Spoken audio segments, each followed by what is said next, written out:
Hello everyone and welcome to this video today where I'm going to be talking about a common issue on Ford cars. This is known as the cluster fault, and basically the instrument cluster where your gauges are, your speedo and that lot, suffers from issues with dry solder joints, and it's quite common on all models of Ford really from 2000 onwards. The Focus, the C-Max, the S-Max, the Mondeo, the Galaxy, the Kuga, the Fiesta, the Fusion, they all sort of suffer with it.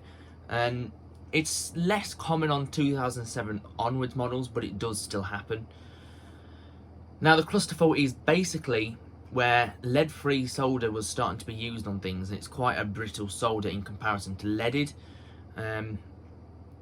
So these solder joints, as the car naturally heats up and cools down over the time, with the winter months the temperatures drop right down, summer months the car gets hot, but also driving it, you've got the heaters on or whatever, the temperature changes, things naturally expand and contract. And what happens is, as these temperature changes makes things change in size, these brittle and dry solder joints eventually crack and get a poor connection. So where the wiring harness in the car plugs onto the instrument cluster, the connector on the instrument cluster onto the main board, there's these pins that stick through the board, and that's where the solder joints are. And basically as these things expand and contract naturally with heat, these brittle solder joints crack and you get a poor connection then, and that causes issues. On the Focus, C-Max and Kuga, this forms part of the immobilser system. So you might come out to your car one day and try and start it, it won't start. Your dashboard might be lit up like a Christmas tree, the immobiliser light at the top, the red light flashing away.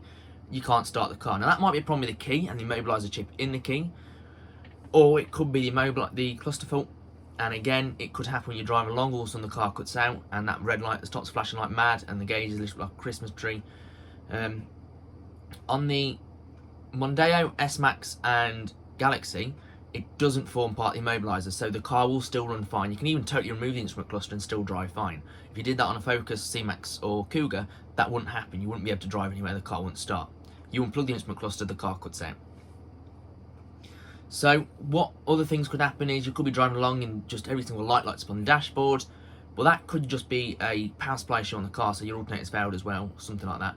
But this side of the instrument cluster could be lights lighting up like mad, gauges just dropping off to zero, going right the way around to maximum, just freezing in wherever last position they were at. The cluster is completely going off, random chimes but no message, random lights coming up but there's not actually a fault. Another one on the S-Max, Mondeo and Galaxy is the radio is controlled through the CAN bus network from the instrument cluster, so you could get in the car one day, start it, your radio doesn't kick in, or you'll be driving along, your radio will be switching on and off randomly. That's also a sign of the start of the cluster fault. And other little random faults really that relate to the gauges, or sometimes other things in the car you don't realise it would mess with. So like on the Mondeo, S-Max and Galaxy, the radio for example, you don't expect it, but that's controlled by your instrument cluster, so that will start acting up before you see the faults on the instrument cluster. In my case I've experienced it on a 2007 Galaxy and now a 2005 C-Max. On the Galaxy, the gauges were doing their own random things. First off, the radio was playing up, and I thought it was a fault of the radio, so I replaced it and it was fine, but I replaced it with aftermarket, which ignores the CAN bus network. But what then started to happen was the gauge would just freeze, or the dashboard would just go off, or it just come lit up like mad. And now I've had it on the C-Max, basically the car just cut out, the dashboard lit up like a Christmas tree, and there was just absolutely nothing, and then the electronic parking brake decided to stick on. And that was all because the instrument cluster was sending out dodgy signals. And when you look on the fault codes, you're getting U1900s, which are lost communication with the instrument cluster, and U2510s, which are unexpected data received from the immobiliser security system, so again part of the instrument cluster. And a way you can test if there is a fault with it is if the dashboard starts acting up, or if your car doesn't start. Top the dashboard and give it a good couple of thumps, not on the actual cluster itself, on the part above it where your actual main dashboard part is. Give it a good couple of thumps and see if it rights itself, and if it does, then you know it's a loose connection, a poor connection with the solder joints on the instrument cluster. So my video today has been based on the C-Max. They are, once you've got the instrument cluster out, it's all the same sort of process. You've got to strip down the instrument cluster, resolder them joints. But on different cars, it's slightly different how to get the instrument cluster out. So like on the C-Max and the Focus, you just pull the steering wheel forward, pop that cover off, and then just undo the screws to the dashboard and pull it out. on the S-Max and Galaxy, and probably the Mondeo as well, you've got to remove panels along the centre console first, which expose screws below the steering column, to pull the panel off below the steering column, which exposes the screws for that top panel, which then unscrews the cluster. So the S-Max and Galaxy and that lot is a little bit more involved than on the C-Max. My video is based on the C-Max today, but it's the same process. Once the car's apart, it's the same process across them all. So let's get into it. So on the Focus and the C-Max, this is how you remove the cluster. Now on all the cars it's the same sort of thing, but the slightly different. So on the Focus and C-Max, you're going to pull the lever underneath the steering wheel, which releases it. You can put it forward and back and down. So you're going to put it forwards and down as much as you can, and then you can just lock it into place just to stop it sliding out when you're trying to work. This plastic piece here just pulls off like that, and that exposes the 2 Torx screws. Now I think these are T20 bit. Yes, they are. So you can undo the 2 Torx 20 screws, like so.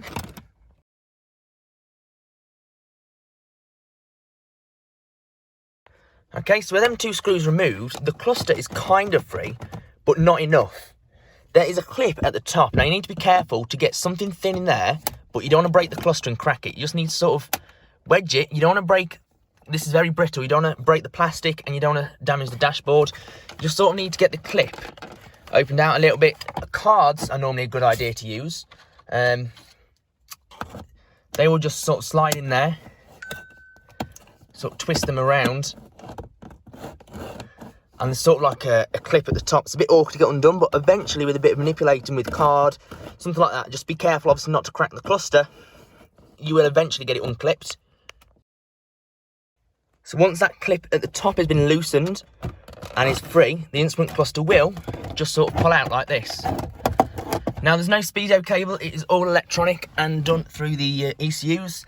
So you just got one plug at the back to unplug, and you basically just push down a little peg on the connector, and then it sort of flips up like that, and then unplugs, and that's your instrument cluster out, like so. And you'll still see at this point, you get your key, the car still won't be able to start, because as I say, the instrument cluster forms part of the immobiliser, so it's still a no start. But now you've got the instrument cluster, you can send this off to be repaired, or if you're capable of soldering, you can fix this yourself. So I'm going to show you how to do that right now. Okay, so once you've got your instrument cluster out of the car and brought it inside, this is where we're now going to tear it apart and work on it. But we can't just go and tear it apart, because we need to make sure that when it's back together, these needles are going to point in the correct place, which if you look, in its natural position, is just slightly off 0. So the way we're going to need to do it is we're going to need to mark and know where our needles are pointing. So we can go ahead and take the back cover off. That just simply unclips, but doesn't exactly show us much.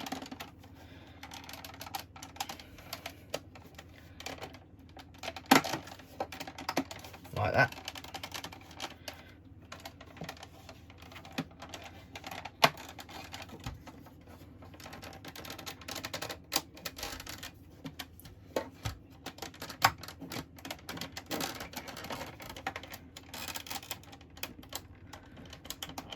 It is obviously a lot easier if you've got something to pry it off with. It's not a good idea, but it does just pop off like that. But it doesn't expose much, as you can see. All we can see at the back is the connector, the motors for the needles, and the speaker, which does all your chimes, your indicator beeps and that lot. So we need to get this front plastic off, which again, is so easy actually, it just unclips.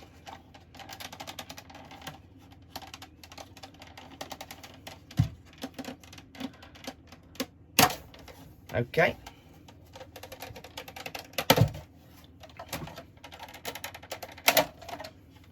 And once that's off, this is where we're now inside the cluster. Now, if you try and move the needles, you'll see they're actually pretty free, and they just hit a stop point, like that. So you can twist it all around, and they'll hit a certain point where they stop. So you don't push them over that point, but just move them all out of the way a bit.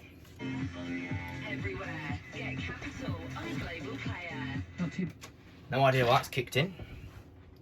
Just put all your needles just out of the lowest mark. Get yourself some masking tape. And all we're going to do is put this over where the needle kind of stops on each of the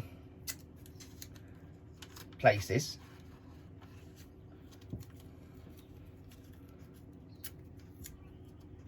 Like that. And we'll peel this off later when we're done, but this is so we can mark where the needles sit. So the next job, make sure it's sit down, it's not going to peel off.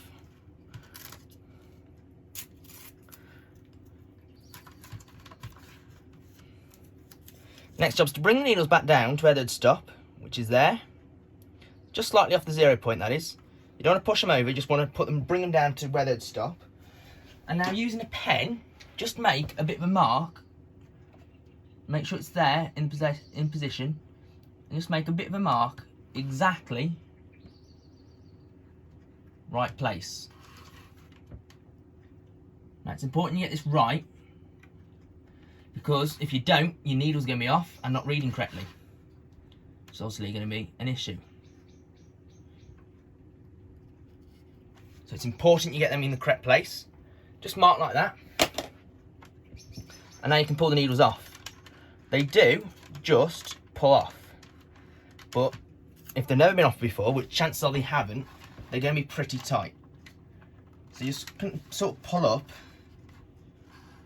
Sometimes it's easier if you bring them past the stop point, because that'll sort of twist it on the needle and it will just pull off then.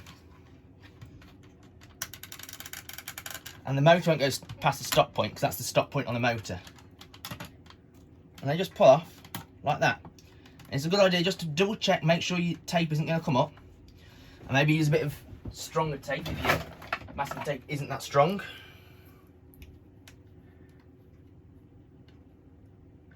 I can peel it off.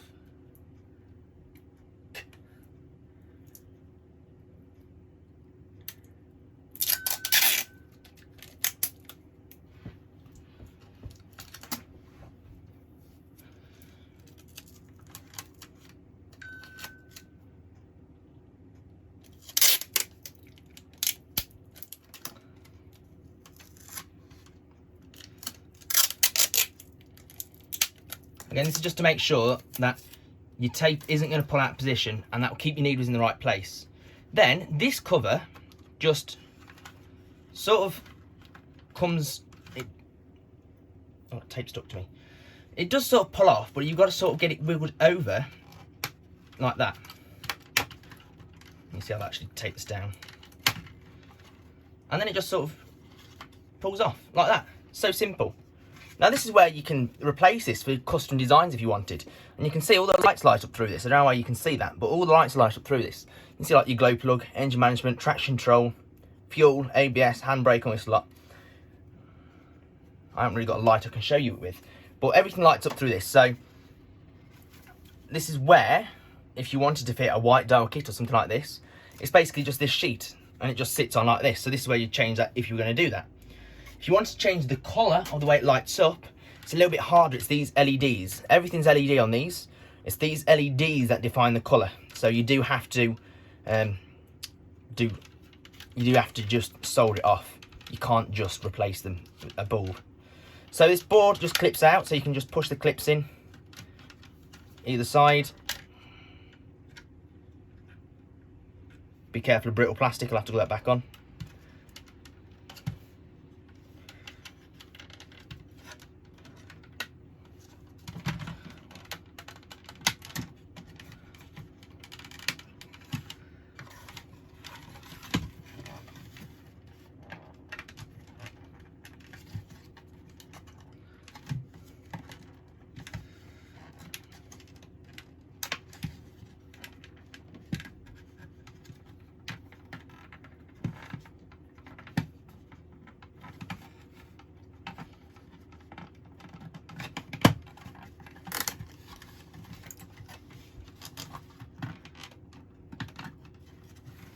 Okay, so I'm just going to pause while I do this.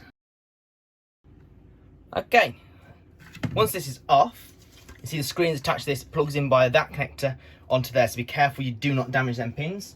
So put it somewhere extra safe. Now if we have a closer look at this, you can see all the different connections on the board. Now this is the main connector here, which plugs into the car loom. Now you can't really see the cracks unless you can really zoom in somehow with a microscope or whatever. But the solder joints, you can sometimes see if they are physically damaged, but you can't necessarily always see them. So all you need to do is just go along and reflow every single connector on there. And it might be a good idea to do some of the other ones that are knocking around, but there's not really much point. It's mainly this main connector here that needs reflowing.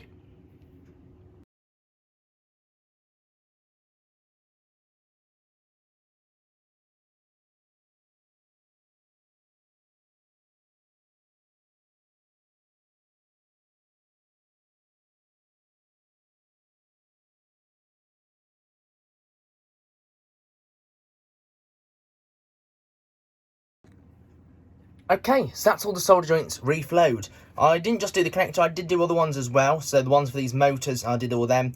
I did one for the speaker, that's really important. But I did all them anyway, just in case. The connections for the clocks, the screen light lot. I did all the bigger connections, the easy enough ones to do, and I did that in less than 5 minutes. It's a so easy job. As long as you can solder, and you can solder onto a circuit board, you can do this. Just make sure obviously you don't short anything out, but it's such an easy job. It's just reflow the solder on these, and it's such an easy fix. Now if you really zoom in, might be able to tell the difference between my solder and the original solder.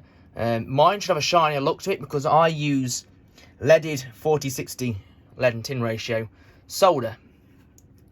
So the original solder would have been lead-free, because this was from a time when lead-free solder was the big thing they used in the factories. It's starting to be used. And that's why the issues are starting to spring up, is because they use the lead-free solder that easily cracks and stuff, and it wasn't that great at the time, lead-free solder, because it wasn't long around. So this leaded solder is a lot more reliable, and it's, if you don't really want to use lead-free solder, you want to use leaded. Lead-free solder doesn't work nearly as well as leaded does. So it's important to use leaded solder, to be honest. And that is basically this fixed. So now we can reassemble it and get it back into the car. Okay, now it's time to get the instrument cluster back together. So we've got all 4 needles here, so the 2 big ones, the 2 little ones. I've also got this other one here, which is actually from a Ford Galaxy Mark II instrument cluster. I have got the full set somewhere, but I can only find this one at the moment, because I was thinking maybe fitting these instead, because they're the same length and that lot. They're a slightly different design. In my case, it's black. It wouldn't be. It would be red. I just put that over, but I can need to take that off. So the original red, but it's still red. It's slightly different design where it comes from the middle, so the entire thing lights up, whereas only on these it's just this end bit of the needle, whereas on the Mark II Galaxy ones, this piece along here also would light up red as well, but I can't find the rest of them, so we won't be fitting them instead. However, what we are fitting is this. It is now just gonna sit on like that. Can't really get it wrong. And this is the part you can get wrong, is fitting the needles though. So when that's on like that, the way you fit needles, now let me show you this little one. I'll bring you close in so you can see me do this little one here. What I'm going to do, so you see the mark, I'm going to put the needle onto the spindle like that, and I bring it, see, you can see it spins freely on the motor, but the motor's got a stopper point, which in that case is actually halfway there, because that's where I put the needle on. Actually it's pointing this way as far as the car's concerned, but because the needle's not in position, it's pointing up. So we're going to pull this back against that thing now until it lines up against that mark we made, just like that. Same for the second one. So just make sure your tape's not going to cause any issue. You can pull that off now to make sure that stays put like that. So that goes back to its proper place. So you're going to put the needle on the spindle, and again it's going to be free until it hits the stopper on the motor. So you can actually sort of just jump the spindle along the stopper on the motor till you line up with that mark, which is that, like that. Perfect. That's lined up perfectly, and we can pull that tape off. And that's the same for all of them. So again, the stop point is just after the 0, just slightly after the 0. So again, the same goes with this one, the big one. For the RPMs, put it on,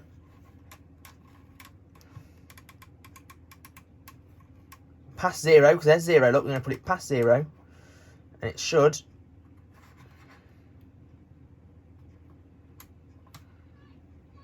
perfect. That's it's catching a little bit, so we actually pull this up a tiny bit. We don't want it to catch, so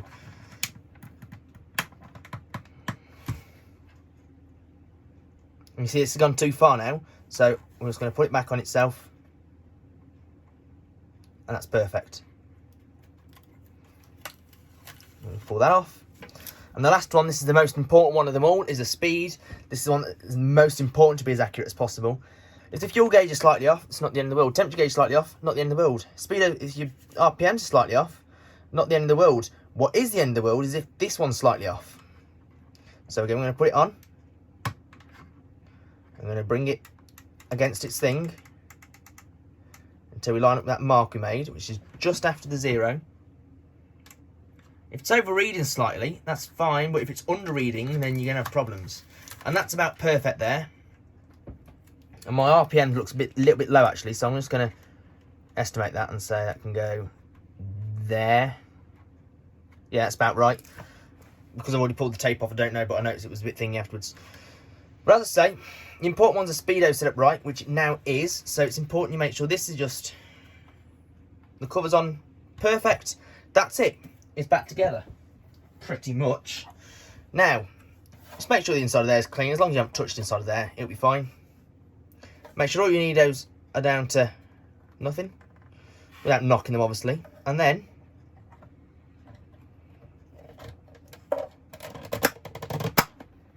that just clips on. Flip it over and fit the back piece. Now it tells you not to sit it face down, do not store lens down, but it'll be okay if you just do it for obviously a short time while you install it. That's fine. It just means don't keep it permanently that way. And there it is, back together. So let's go and fit it to the car. I'm going to take my laptop with me and the lead, and we're going to reset the codes and see if the car starts and if the instrument cluster now works. Now we've reflowed the broken, what we assume were dry solder joints. Again, this is only an assumption because we couldn't see properly into solder joints, but based on the logic that this is a common fault across these Fords, and the fault codes we're getting was a U1900, which is lost communication with vehicle network. Every single module on the car was showing lost communication to this, and this lit up like a Christmas tree. The immobiliser kicked in, and that is all signs of the instrument cluster going bad. Now, you can check that if the instrument cluster goes bad, if your car won't start, and you might think it is the instrument cluster. If something goes wrong, you think it's the instrument cluster. On the top of the dash, give it a good whack. Not on top, don't do it up to this, but where that sits in the dash, above it, give it a good, solid couple of hits, and then see if it works. If it does, you know for definite it's a cluster. And that is something we could have checked in the car, but we didn't. We could have checked that. For whatever reason, we didn't. So let's go out to the car, let's plug it back in, and let's see if it works. Okay, so we're back out at the car. I've got the instrument cluster here. It is raining, and as you can see, the needles have moved out of position.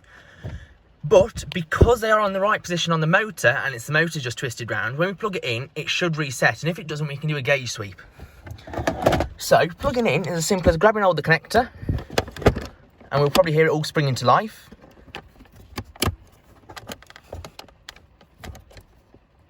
Okay, and there it is.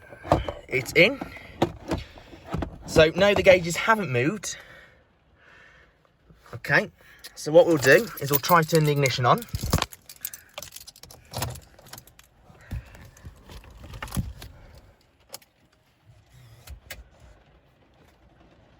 Now think about it, look. Okay, so we haven't got immobiliser light flashing. And it's working. As you can see, the gauges are off, so I'll fix them in a second. So I shut off.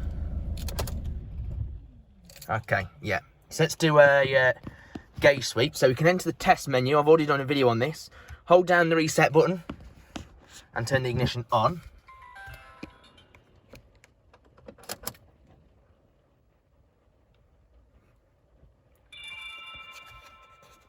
Okay, test.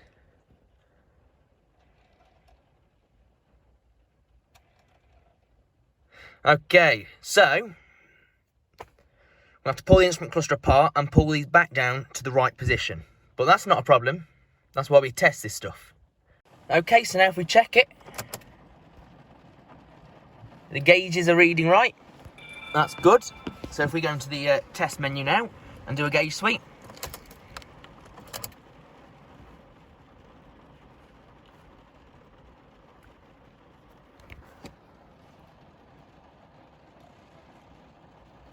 There we go. Perfect.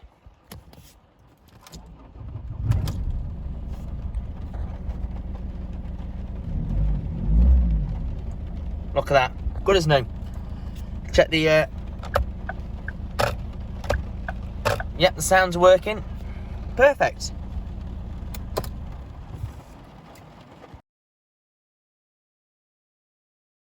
Okay, so if we load up Forescan and connect to the car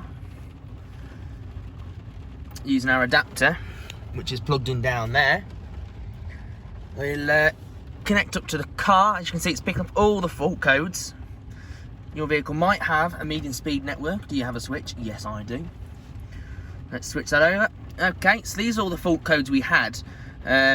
So CAN communication faults, almost like, are all the ones we had. U1900s in the instrument cluster, U1900 in the electronic parking brake, in the U1900 in the instrument cluster, U1900 for the electronic power steering, U1900 in the electronic parking brake module, U1900 in the restraint control module, which is all fault codes relating to talking to the instrument cluster. We had a U2510 in the instrument cluster, which was basically, that means that the car has not got a good reliable connection for the immobiliser, or it's seen something wrong, and as you can see, Pat's key signal not received, and all this lot is picking all this up because it was seeing a fault, because the instrument cluster lost connection basically. So we can reset all the DTCs, switch to the high speed position. Now I know I'm going to get a couple for the fuel additive module and the jar valve. That's fine, and they're faults on the car, but everything else should be clean, like that. So jar sensor and fuel additive control, I know I've got them. Apart from that, everything else is clean and it's all good. So it's fixed for now. We'll have to see how it behaves, and yeah, that's it.